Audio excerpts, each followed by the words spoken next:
নাফরমান পাপীর লাশ যখন কেউ কাঁধে তুলে খাটের মধ্যে করে কবরস্থানের দিকে রওনা দেয়, আল্লাহর কসম নবী বলছে সে চিৎকার দেয় আর বলে, ইয়া ওয়াইলাহা আইনা তাযহাবুন, হায় আমার মন্দ কপাল, তোমরা আমারে কই নিয়ে যাচ্ছ, কেন ওইদিকে নিয়ে যাচ্ছ?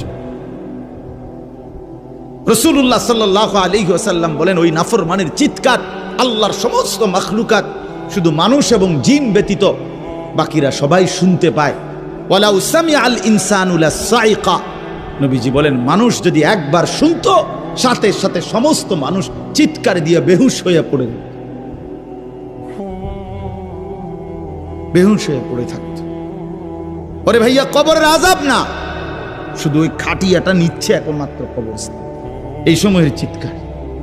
আমরা কিতাবে পড়ছি, যদি একবার জীবনে কোনো মহল্লার কোনো মানুষ কোনো নাফরমানের লাশের চিৎকার একবার শুনতো, খোদার কসম, আল্লাহর কসম, তো মানুষ আর কারো জানাজা দিত না, কাউরে আর দাফন করতো না, কারো লাশ আর কাঁধে নিত না যদি চিৎকার মারে।